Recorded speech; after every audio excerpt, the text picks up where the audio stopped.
Ça peut paraître bête dit comme ça, mais on peut remarquer que chez Hasbro et Takara Tomy, les petites figurines ne sont clairement pas dans leur priorité. Avec pourtant une variété assez impressionnante, il semblerait carrément que ces petits formats soient laissés de côté, si ce n'est complètement abandonnés alors que l'on approche dangereusement de l'année 2025. Mais alors, pourquoi ce désintérêt? Eh bien pour cela, il faut remonter jusqu'aux origines de la Core Class.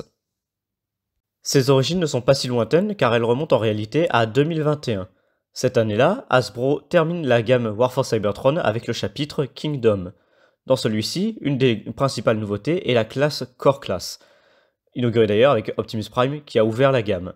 Elle a ensuite été prolongée dans Legacy, Legacy Evolution et Legacy United, mais elle a également eu sa place dans la gamme Studio Series.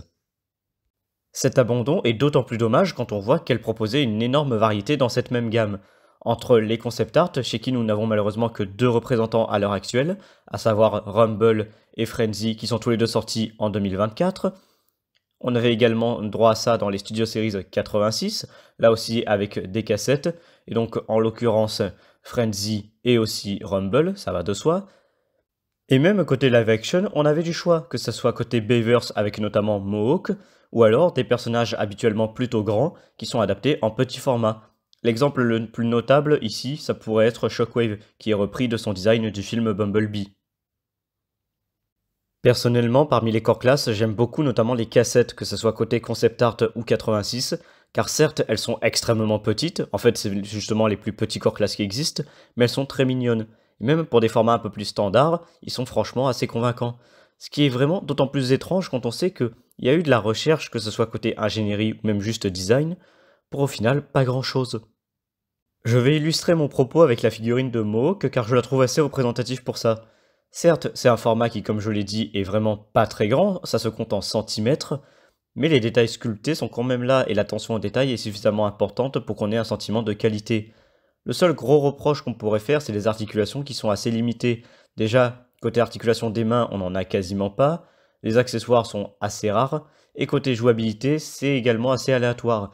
On va avoir certains personnages comme Frenzy et Rumble qui proposent pas mal de possibilités, là où Mohawk va être plutôt cantonné à ce qu'on connaît de lui, donc rien de bien surprenant.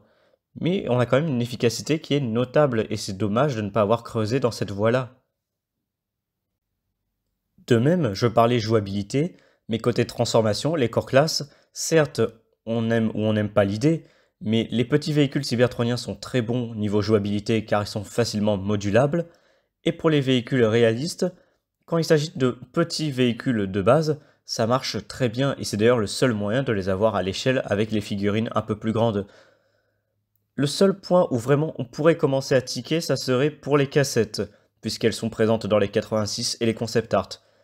Déjà, côté cybertronien, c'est beaucoup trop abstrait effectivement pour être considéré, je pense, comme un vrai mode véhicule. Donc, pour le coup, je conçois effectivement que ça soit reconnu ici comme une faiblesse. Et côté 86, là pour le coup, c'est un peu l'effet inverse vu qu'on a les accessoires qui encombrent finalement plus qu'autre chose. Après, on en fait ce qu'on veut, mais il faut quand même le noter, ça paraît important. Ici, ce qui est vraiment regrettable, c'est qu'on partait d'une idée qui, certes, n'est pas nouvelle, les Transformers à petite taille, ça a toujours existé, pour de multiples raisons, mais le fait de les abandonner presque complètement, pour moi, c'est une erreur énorme. Car certes, on peut leur reconnaître comme énormes faiblesses qui sont un peu trop chères pour ce qu'ils sont, quand on voit notamment le rapport de taille entre certains et qu'on se dit qu'ils valent tous le même prix, soit entre 14 et 20 euros à l'heure actuelle, certes, ça peut se faire poser des questions. Mais je pense vraiment qu'il y avait du potentiel, qui a été malheureusement ignoré.